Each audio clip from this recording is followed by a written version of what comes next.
So hello and welcome to 24/7 Lifestyle with me, Maddie. Today I'm joined by Bitter Mass, a band whose songs feel deeply rooted in everyday life.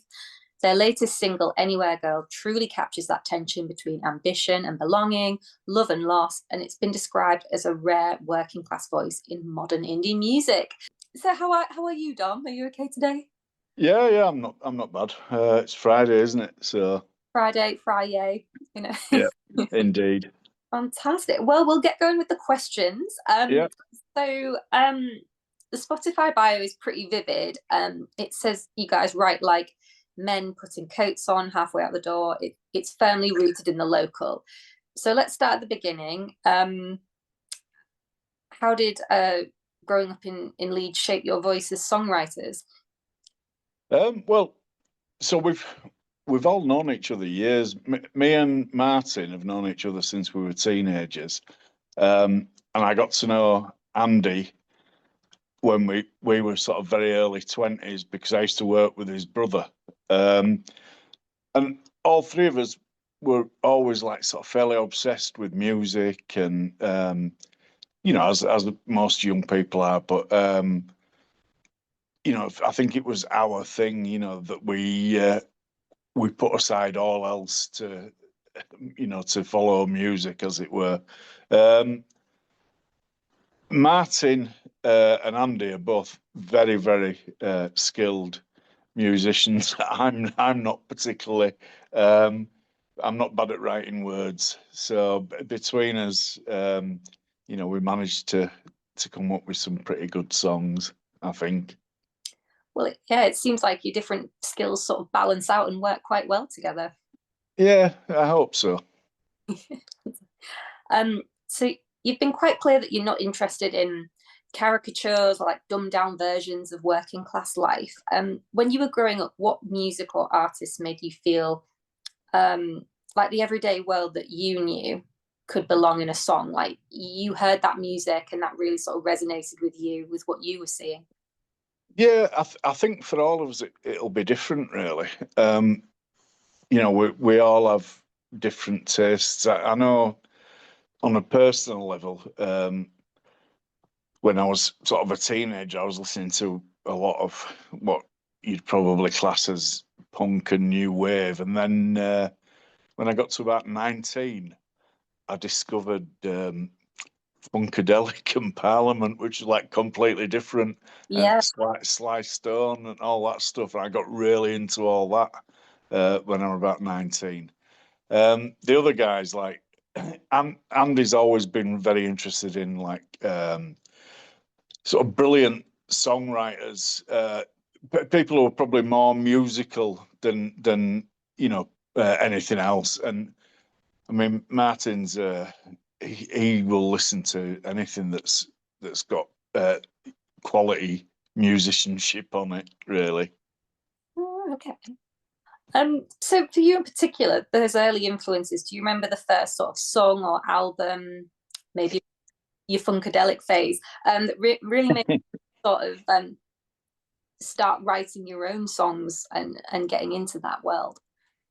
Well, to be honest, I was writing other stuff instead, and sort of deciding to write songs is something that me and Andy have only done sort of fairly recently. So I was writing stuff for theatre and that kind of thing. So other written word things, and I worked on newspapers and what have you. So I've always enjoyed writing, and we were always mates, but it never occurred to us that perhaps we ought to combine our talents and have a bash at it. But yeah, we've finally got round to it.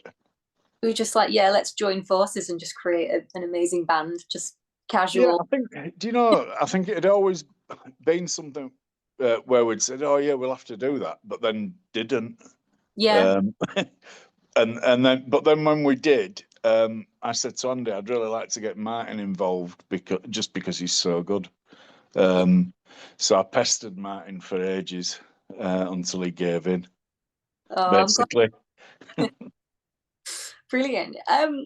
sonically, there's a thread of honesty and rawness that goes through your music. Are there any artists, past or present, who've changed how you approach melody and arrangement as much as lyric writing? So more on the sort of the music part. Yeah, I mean, I think that would be more a question for Andy, because he's the sort of the musical. He's the one who adds, like, not just the bones, but most of the flesh to the music side of things. He, like, often will, if we're listening to something, if we're both listening to something, I'll say something, like, "Oh, I've great lyrics," or whatever, and he'll say, he'll come over all whimsical and start talking about harmonies and what have you. Maybe that's sorry. I'm moving about now because my dog's just attempting to growl at people walking Oh, past. I've just brought her in. Yeah. where are, Sorry. where are you? Are you at home? Yes. Yeah. I'm at home. But she's really cowardly. But when she's protected by a big fence, she acts as though she's tough. So when people walk past, she likes to bark and growl at them. Oh, right, okay. And they dog behind. You Sorry, say that again. Do they think there's a big scary dog behind the fence? Well, no, they can see her and see how weedy she is. So, but she is funny. Like, when you take her out, if you meet anybody, or certainly any dogs, she's quite terrified. But I think it's not uncommon for small dogs to act tough. You got enough But flesh. yeah, something like that. So yeah, back to sort of musical. Certainly, some of the bands that I'm trying to think of some of the stuff that Andy's been into over the years, and it's quite like he always would say, "Oh, I'm not particularly into cool music. I just like music that's well written, um, that's got, uh, I suppose, technical qualities to it, but also great melodies." I think stuff that he used to like when he was younger. I mean, I know he liked Queen, which I think a lot of people did. Give up, barking. Uh, um, But keep it. ELO he liked at one stage. Lots of different things, but stuff like the Beach Boys, stuff with great melodies. I think you'd if you had to pin it down. Yeah, I could get that. I want to talk more about inspiration. So when I listen to tracks like Anywhere Girl, I hear echoes of British songwriters who sort of balance like tradition with modernity, like The Jam, Richard Hawley, even maybe like the storytelling of the Arctic Monkeys, something like that. Do you relate to any of those comparisons, or is your inspiration coming from somewhere else entirely? Well, I like all of those for a start off. Particularly like Richard Hawley, Uncle Richard, as I think of him, Uncle Rick. for no particular reason, but I do like him a lot. Yeah, I mean, I think his stuff sort of, especially around Cole's Corner time, it's like sort of quite dreamlike, Yeah, sort of elegiac almost, and lush. Like the music's really lush melodies. So I think that is something that I think we'd make no bones about saying that we'd aspire to something along those lines. A bit like Cole's Corner album. fantastic. Yeah, you can totally see that.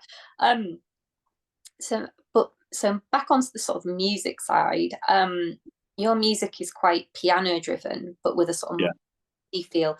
Was that sound a conscious decision, or just was that like a natural evolution as you start? Well, I mean, I think Andy writes on the piano, but often when he plays me the first version of things, it might be on an acoustic guitar. But I think he does do most of his composition of songs on the piano. So, and I think that's his preferred his preferred instrument. So yeah, it will be piano driven. But I think there's a part of us that we'd quite like every now and again we'd quite like to be a bit heavier. So we, you know, we might get Martin to stick some more wailing electric guitars on stuff. Because I think everybody wants to be a bit of everything, don't they? If you want to be a sensitive songwriter, but you also want to rock out every now and again. Yeah, that's fantastic. So let's talk about Anywhere Girl. It was inspired by the idea of somewheres and anywheres, people rooted in a place versus those who are sort of always in flux, always moving. How did that concept become the heart of this track? So I'd read something like a sort of a political thing, really, about the difference between somewheres and anywheres. I'd also discussed it with a friend of mine who's a retired professor. We were saying, like, there are communities in this country where people will be born and die in them. They'll never leave them. They'll feel a really strong connection to that community, that area.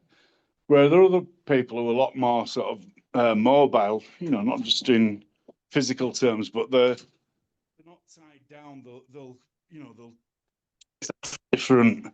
They might plan to. Well, I'll do a year in France, and probably people with university educations, and possibly more middle class type people who they have that luxury of being able to go here and there, and the aspiration to do so, rather than people who are happy to stay where they are.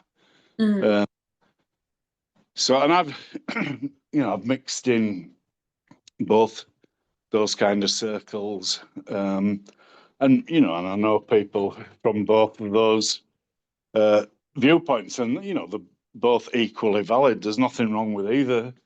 But then I thought, well, if you want to talk about this concept in a song, maybe the problem that a couple would have if one was a somewhere and one wasn't anywhere, and that's where the song came from. It is really interesting, isn't it, how some people are so well traveled and have seen so much of the world without any effort, and some people have seen so little. And there's different. Yeah, there is, but I think even if you stay in one place all your life, you will see everything that life has to offer. Yeah. And meet people of every kind. It's just the scenery won't be as interesting, but you'll still, people are people, aren't they? So as long as you know lots and lots of people, you'll have met every type of person. Sorry, Yeah. I'm following a dog she keeps pulling things off the radiators and running about with them. So I'm attempting to wrestle socks off her while we're talking. So just a bit more about Anywhere Girl. The song feels it's intimate, but it's also universal. It's got themes like love, class, geography, ambition. Was that duality deliberate? It was that. Yeah, I think so. I mean, it's a song about those sort of stark contrasts and everything. I think, one thing that I'd like to praise Andy for is that he took the bits that I'd come up with and he managed to make something that was really summery sound. I think it's got like a really summer vibe to it, which wasn't particularly what I was thinking, when I was writing lyrics. But he's a talented man. He definitely is. You all are. I believe you all live in different cities. Yeah, we do now. We all used to live like within two postcodes next to each other. So It's quite a change. Does that change the way that you write and collaborate? Does it make it harder? And do you feel that sort of your music in any way? Do you know something? I don't think it matters these days. They were also connected. Yeah, I mean, I often think about, like say you were a teenager now who liked music, and if you record a couple of bits of you playing your guitar on, in your bedroom at home, and put them out there, you might get someone from, Los Angeles or, Moscow or wherever, messaging you and saying, "Oh, I really like that. Do you mind if I put a bass line to that or whatever?" I think that's a remarkable thing.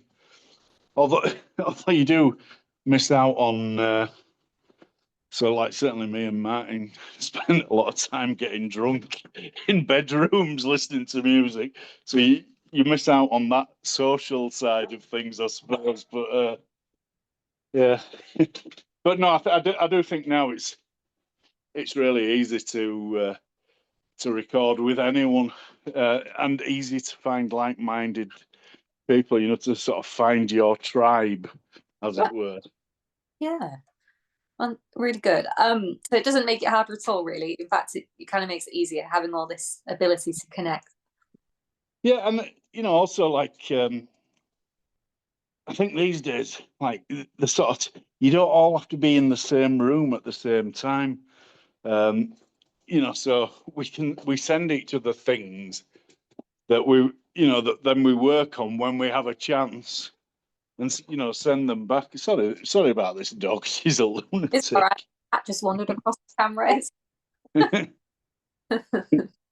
Yeah, the joys of animals. So your artistic voice, Dom. I, I think you talked a lot about sort of anger and hope sitting side by side. When you're writing, are you consciously balancing those emotions, or does it just reflect your natural outlook on life? um, I, I presume it must do, but not consciously. But probably most songwriting and people who are involved in that, a song might just reflect how you're feeling for that 10 minutes that you sat down and wrote it, and the day after you might not feel like that at all, but it's already committed to paper or whatever. But yeah, I mean, everything must come out of the people who are making it, and their outlook on life. I mean, I think I'm sort of reasonably optimistic about things. Yeah, I think. Really, it's it's better than being really miserable. So Yeah, it definitely beats that. A lot of your songs, they take things like, the ordinary local, the football ground, the corner shop, and you elevate it. Why is it important for you to tell those stories rather than chase more sort of universal, what's considered well, bossier that's, things about like love and well, I suppose you write what you know, and yeah, that's what they tell you to write. that's true. Um, I mean, one thing not particularly to do with us, but I do always wonder about, say, a band like Oasis, who would write the very first albums would write about their lives in Manchester, but then like become spectacularly successful and rich. Like they all of a sudden live entirely different lives. Yeah, And I don't know that that's always reflected in bands, in the writing. I think bands often stick with what they start off with. Um, luckily for us, we've always been skint, so we just carry on with that outlook. all good experience, Dom. That's all songs. Yeah, the tortured artists. Um, do you ever think about your audience, whether they're people who grew up around you or those that might need reminding what real life like that can look like? Um, to be honest, I always think that like there'd probably be people a bit like us, people who I don't know, maybe like music that's like a little bit thoughtful. You know, it's something that people have sat down and worked on, tried to really polish and make something beautiful. But yeah, I mean, I do think that if we're going to appeal to anyone, it'd probably be like people who are very like ourselves. Yeah, you're speaking to your own crowd. Yeah, I think so. I mean, I think everyone does really. Yeah, yeah, definitely. So I'm going to talk about where next. Where does Anywhere Girl sit in the bigger picture of your music? Does it mark, is this a turning point or is this simply the next chapter? I don't know. I mean, me and Andy have been working on a couple of songs just in the past couple of weeks that we're really quite excited about. So I just think Anywhere Girl is this month's stepping stone. And I think it's probably more commercial than most things that we've done. So hopefully, it will get more listens. But we'll just keep on as we are. We'll keep on making things that we like, that we like to listen to, Yeah. and hope that other people do too. Well, that's what they say, isn't it? Write what you know and write what you would listen to. So Yeah, that's your guide, isn't it? yeah. Fantastic. What's next? Are you working towards an EP or an album? What have you got? Well, we actually were gonna. We've got so many songs that we did sort of compile an album, but then that's just on hold at the moment. But yeah, I imagine an album next and some touring. Get some live dates Ooh, okay. nailed down. What have you got in mind? Probably like small venues, sort of place that like indie, thoughtful indie songwriters might play to small crowds. So Ooh. I mean, where are you based? I'm trying to Uh, think if I'm not. Where, sorry? Yorkshire. Oh, yeah. All right. Well, Let's uh, hear if you soon. know venues in Leeds, do you know Leeds very well? Yes. So places like Hyde Park Book Club, that type Oh, of venue, pretty small, but they're accustomed to, that kind of stuff where people are, just come in, get a pint, have a nice evening listening to some thoughtful music. perfect. Well, we look forward to that. Um, if you had to sum up your mission as the bitter mass, the thing that keeps you writing, what would it be? I think emissions a bit strong. We just do it because we like doing it. And if nothing else, that's great. Doing things that you like doing. That's what life's about, really. So yeah, we'll keep at it, whether anyone was listening or they weren't. We'd still stick at it. I love that. Love that approach. Dom, thank you so much for joining me today, and best of Yeah, no problem. future releases and that tour that you've got in the pipeline. Yeah, thanks for having me. Lovely. Thank you so much. Take care. You too. Bye.